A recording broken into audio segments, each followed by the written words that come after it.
I'm joined by a four-piece band centred around live music, good times and song with meaning. You're a coming together of different backgrounds to create pop, punk rock and indie, and you've been praised for your honest and relatable lyrics, which is what makes your songs so catchy. And that success has been shown in the streams as you've started to gain success over the years. You've gone on tour with the likes of the Blue Tones, Callum Beattie and Lucy Spraggan, and I think things are just starting for you and you're about to go even bigger. It's so nice to have you guys here with me. How are you doing? Great, thanks. Yeah, Really good. Good. So before we dive into the interview, let's talk about where we are. We're in Unit 9, which I believe has some sort of significance to you. Do you want to talk me through that, Chris? Yeah, well, I guess it's become like our spiritual home now. We kind of started the band here. It's where we had our first few rehearsals, and we've got a relationship with Dom, who runs the venue. He and I go back quite a way now, so he let us rehearse here, and we've done some gigs here as well. We support some big acts here. So did you support the Beatties in here? Was it Callum Beattie? Yeah. I supported Callum Beattie and the Blue Tones in here. Mm-hmm. And the Blue Tones, yeah. Because I came to see that, which we worked out, didn't we, that like a year and a half ago I'd actually seen you perform live. But before we get on to live, because I know performing live is like a massive part of what unifies you guys. I wanted to dive into each of you individually so we could get to know you. So I feel like it's only right to start with you, Chris. Okay. So I read that your parents got divorced when you were 4. That's true. And you took real comfort in music. I did. And is that kind of what's guided your love for music ever since? Yeah, I think there are certain songs I really connect with, and they're typically songs that I call it transportation. You know, you listen to something and it takes you to a place. Yeah. And that place, it's like a little safe place. You know, no one can hurt me in this little place when I'm listening to music and stuff. And I think the frustration is when it has to stop. That's the sad thing, isn't it? At some point, the music has to stop. But I can live in that space for hours, and time will just fly. Especially if I'm writing music, it's. I'm sure it's quite common for most people who do creative things. It's like when you're in that space, everything. There are no problems in that little space. There's a little bubble that you're in. The best music is the ones that sound most authentic, most genuine. The artist isn't. You can hear they're not trying to please anybody. I think they're just saying, this is how I feel right now, and I don't care what anybody thinks. Or they might not be consciously thinking, I don't care what anybody else thinks. They're just doing what they want to do, and they love it. And I think you have to have faith that there are other people out there, because we're all human, who will be able to identify with what you're doing. Yeah. And I think that's my style of songwriting. I try not to worry about what other people are going to think. I'm not specifically trying to write music for an audience. I'm just trying to write music that I think sounds good for me, makes me feel good. And I think that is probably ultimately the best way to get long-term success, just because you can't pretend to be something you're not, and you can't write something that isn't. And cracks begin to show when you do pretend to be something else. I think so. And it's got to be authentic. There's quite often a lot of songs. Like Chris is quite prolific in that way. Yeah. And so he comes, with a lot of different ideas. Sometimes there might be 3 different ideas between a rehearsal. Yeah. So sometimes we don't really need to say anything. The answer is more based on what the song we did choose rather than the ones we didn't. Okay. So we don't necessarily have to say anything negative about the other ones. We're quite smart. You just all gravitate towards they are the same. smart. But so if we gravitate towards one, that's kind of the answer. Except for recently, Dale did say, I played him something, is that a joke? Did I? No. Are you talking? Damning. No, what happened is that Chris thought I was being funny. Chris loves just making silly little songs up. So we'll be in a rehearsal and he'll just start singing a silly little song about whatever's happening. Yeah. He's just like, Callum's making a coffee and whatever. Yeah. And then I've gotten so used to that if he starts to play a song during a rehearsal, when there's a little break, that's serious, because of the tone of his voice, that you still put on a bit of a tone of a voice that's this is now my silly time, and you were doing that. You had that tone, but you were being serious. And I said to you, is this a serious song or is this a joke? Because I'm so expecting you to just sort of casually drop a joke into the song. All I heard you say was that this sounds hilarious, this song. Yeah. Before we move on to Callum, just to get a sense of your own musical taste, you said you had a few really influential people that you listened to. Who can you pinpoint a couple? Yeah, well, Stone Roses, and there's a band called Kent from Sweden. Okay. They're not as well known over here, but they're great. They're massive over there. Well, they were. They've split up now, I think. And Shed 7, always been a huge fan of them. Brilliant. Well, we'll move on to Callum then. So I've read that your love for music started in your family. Is that correct? It's quite a family thing for you. Yeah, I guess so. So my dad played guitar just for fun, and growing up, I sort of ended up with a guitar in my hands at about 9 or 10, I guess. And again, just hand-me-down CDs from my parents and some weird stuff, not the sort of stuff I tend to listen to all the time now. Everything from skiffle to like the Pogues through to like whatever rock was out at the time. Yeah. But yeah, and I just loved it from a young age. Once I got into music, music was on all the time. I was the driving force. I sort of discovered it as it wasn't a big thing in my family. It was just sort of, that's how I got into it. And then I was just immediately like, yeah, this is a thing that I love, and I'm going to just be really loud and obnoxious with it all the time. Love that. Because I read somewhere as well that you said that realisation that you could not only play music, but you could make music. That was really exciting to you. Am I right in saying that you also do production? Yeah, that's something I've only been getting into the last sort of few years. I've always loved the tech side of music, but I guess it's recently finding the marrying of the two things together. It's a really long journey learning the sort of skills you need for production. It's technical and really artistic at the same time. And so it's taken me a long time to get to a level where I'm able to do things that I'm happy with. Does your brain split like that? Are you quite techie and creative? And do they marry naturally for you? No. No, it's really difficult actually, because I find that I end up doing a lot of things. Like one day I'll be doing live sound, the next I'll be picking up a camera, the next I'll be in the studio teching for someone else, and then the next I'll be playing the instrument. And if I'm ever doing the tech side for any of my own bands, I never play as well. I've noticed it. If I'm thinking about the technical, is that monitor about to feedback or something, or I've just done a sound check, I never play quite as well. Because your brain's in too many places. Yeah, it's really hard to get yourself in that creative space if you're being too technical, so. Well, that leads me really nicely on to Dale then. And you had an awakening at 13. That's right, yeah. And what was it? Where were you? I was just, I always loved music and stuff, but I never really had much of a inspiration for playing any instruments or anything. I know quite a lot of people get into it a lot younger and stuff. And then just one day, I was at school and they had a small music room and they had a drum kit in there, which I never paid attention to before, and could hear someone playing it. It was just what is that?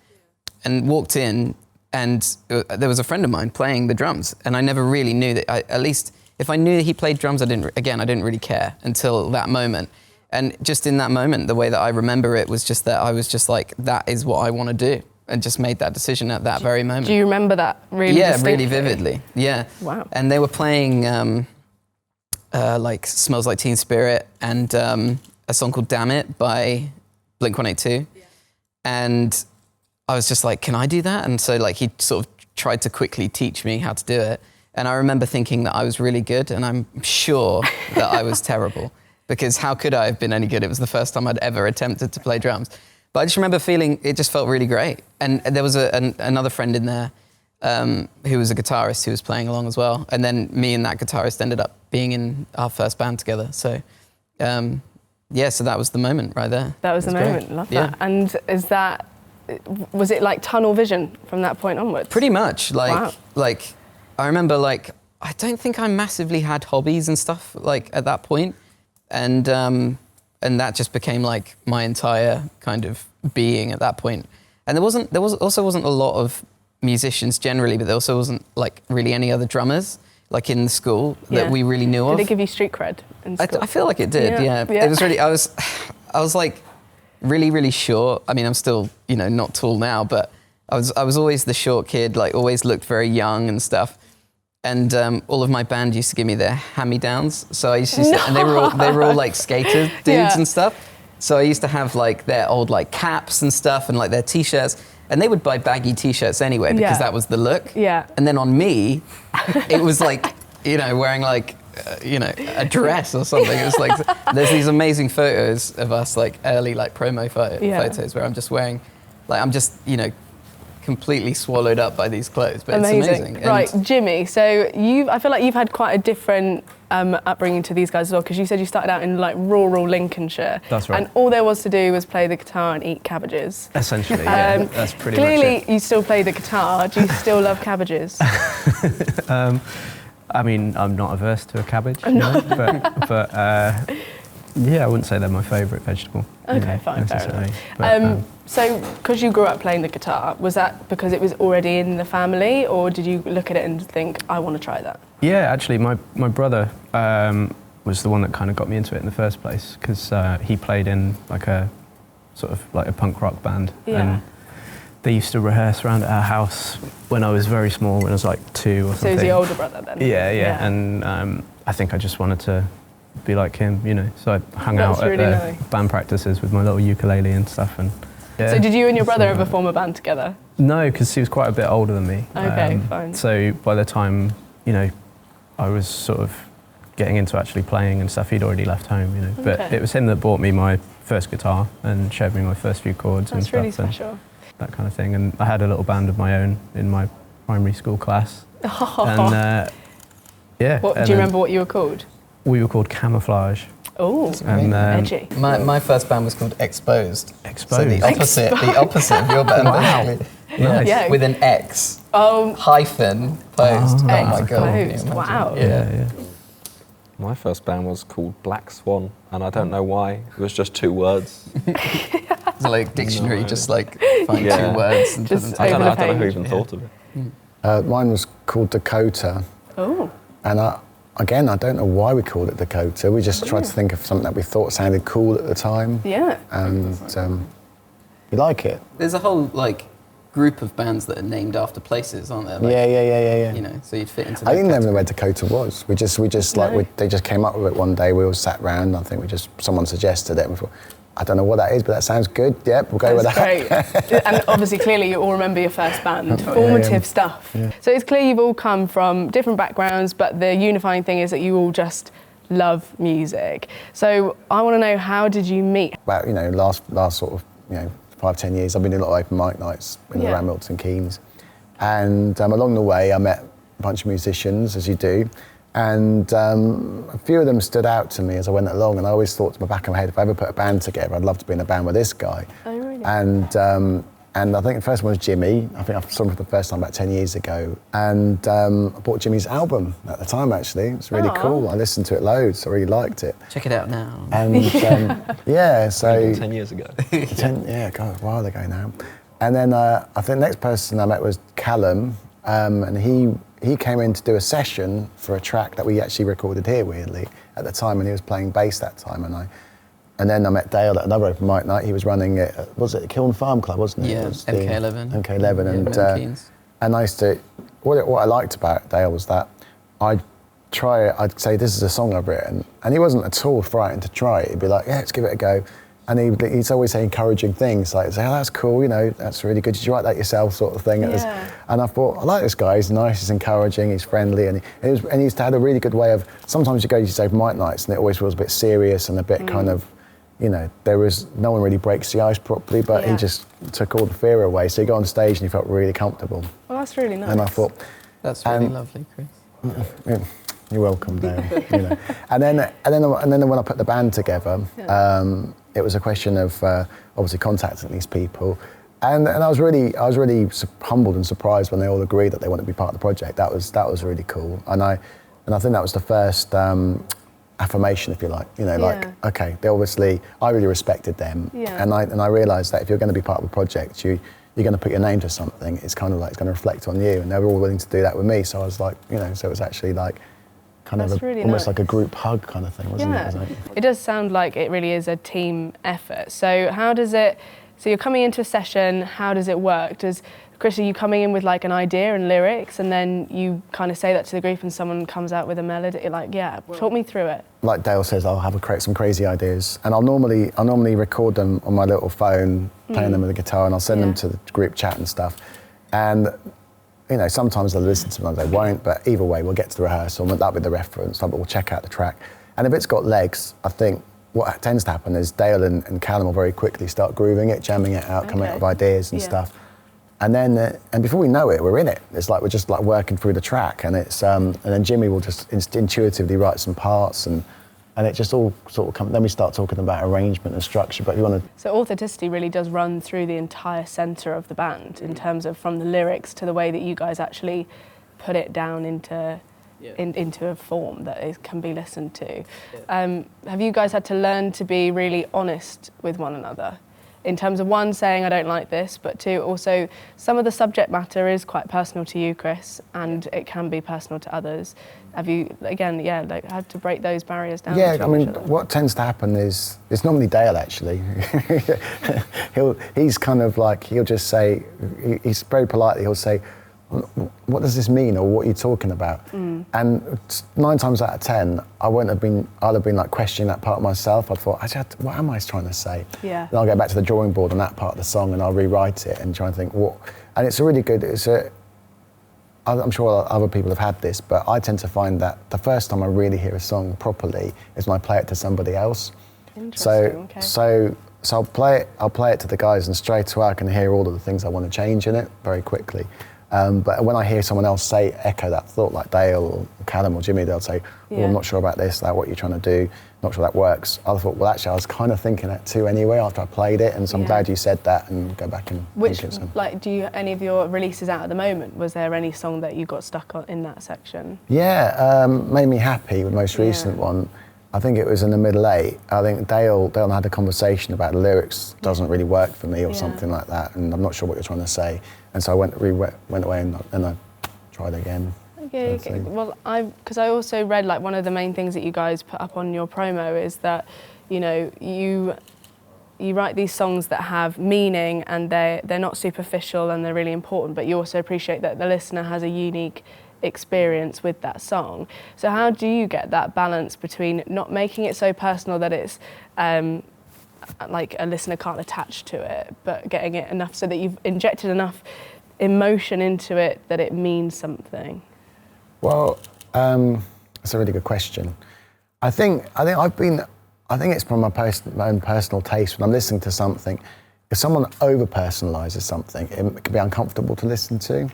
And also it can be alienating because it's their very specific experience. And that's fine, and for them that meant something. Chris has a lot of that sort of sorted out before he even comes to us with the song. Like, I think you're just again, I don't know if this is something you've worked on particularly yourself, but it seems to come across like there's a nice mixture of, some actual, like what's actually happening here, or like some examples of things that's happening. Say if it's about a song about a relationship or something, you kind of give some idea of like, these are the things that are going on in the relationship.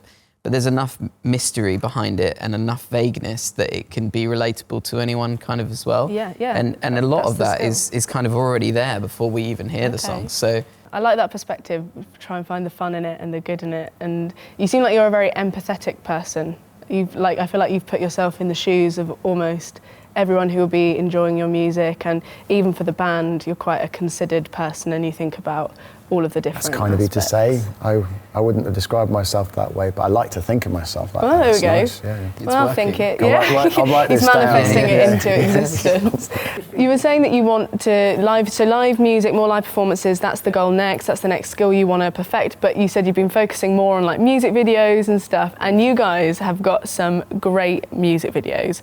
So your most recent one, Make Me Happy, talk me through that, because it's whose idea was that? Where did this vision come from? I guess it was largely my idea. I mean, everyone always contributes to stuff. Yeah. Sometimes I think they wish they would have contributed more, because when they're in the moment, they're like, great, now I have to do this thing and there's no way out of it. Like when we did that one, we were wearing like morph suits. Yeah. So you're completely covered head to toe in like a skin stretchy tight bodysuit. Yeah, which is a great look. Of course. And and then basically, I'd seen some different clips and things of people doing like kind of like stick men with using like either like glow sticks. I saw this one video where people like at a house party just all had like glow sticks like all over their, like making a stick man. and then they turned the lights off and all just like danced, and it just looked really cool.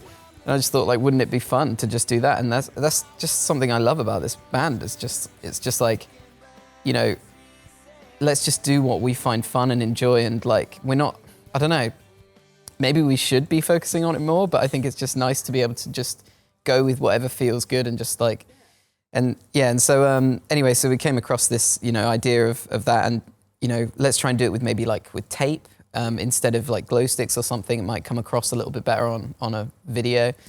And then it's like, how do we do the faces? So I just went to like the shop and bought these cake bases. I got the biggest ones I could find, and just cut holes in them, like drilled holes and stuff. And then I spray painted them all black, and then just like put the tape on and like designed. Well, Callum actually drew the faces because we were trying to figure out what designs we wanted to have. Yeah, different expressions. So Callum it was just one of those literally moments where we were at rehearsal and you were like, oh, what should the faces be? And we were just like making a big deal out of it. So I just grabbed a piece of paper and went. He drew like in about 3 seconds. Yeah, he drew like 10 smiley faces in about, like 1 minute. And I just wanted to say, and I still haven't forgiven them because they didn't put a nose on my character. Yeah. And I noticed afterwards, I thought, I was going for the whole thing, so something's not quite right about my face. You can't smell anything. I know, and it was like, and everyone else has got a nice, like, funny looking nose, quirky, and my character doesn't have a nose. But you also each demonstrated some quite interesting dancing in that. Does anyone? You're welcome. Is it? Are we going with dad dancing? Do you think is that the vibe? It's a lot of like. That was the direction we were given. It was kind of like, yeah, it's just like, let's just be stupid and just, I don't know. There wasn't really like, we didn't give any direction. Yeah. It was like, we're going to put the song on for 30 seconds, do some dancing, and then we'll just mix it into the final video. Yeah. And everyone chose their own dance moves. There was no pressure. I do feel like a lot of your music videos, are they like, fantasies might be the wrong word, but I've got one of them here, it was Stay or Leave. Like you're there on a skateboard, coming in on a motorbike. Is this you just like going, this is my, this is Alter the dream? egos. Yeah, yeah. Well, interesting about that one, we were trying to think of some characters that weren't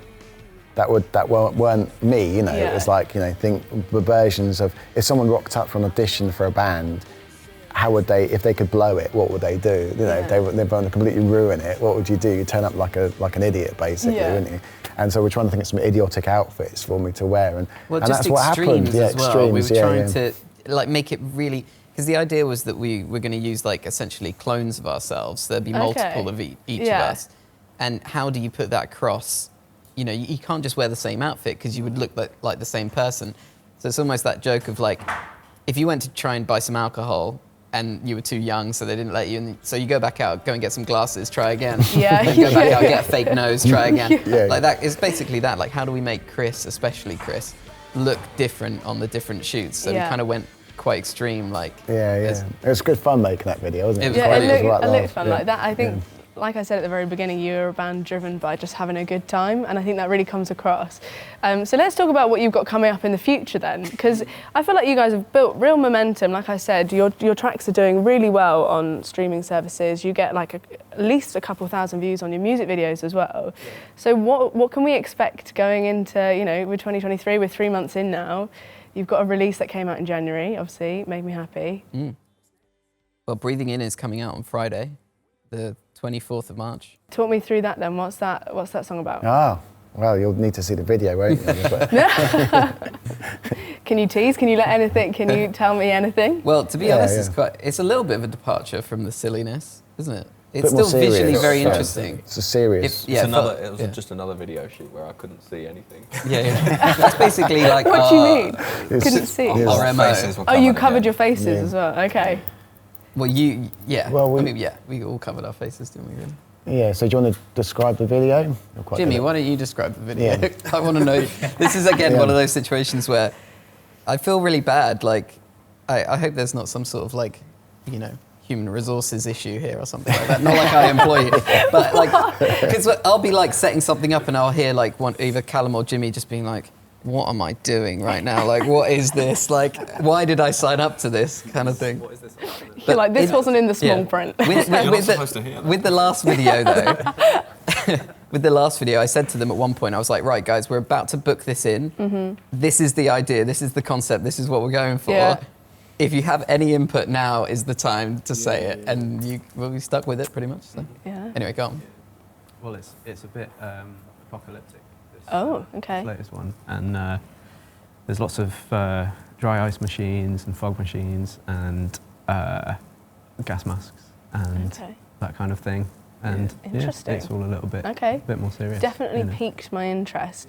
I think more and more what's more exciting with music now is that there aren't really any rules, and people think there are rules, but the things that go against the rules are the things that do really well, and then that sets the new set of rules, and then it becomes stale, and then someone does something else that's completely different. So I think there doesn't seem to be a formula. Everyone's looking for the formula, but I'm not sure it exists. But the one thing that does remain current through everything is authenticity and doing what feels right to you, and that seems to just be the entire making of you guys, which I think is why you're doing so well. So I'm really excited to see what releases you guys are going to have in the future. Have you got any gigs coming up?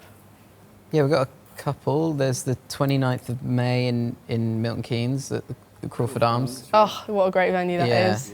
And there's, I want to say that...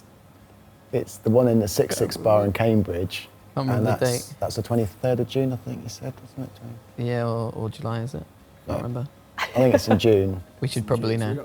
Oh, well, it's been so nice chatting to you, getting to know you all, and thank you so much for being here with me today. Thank you, Wesson. Thanks.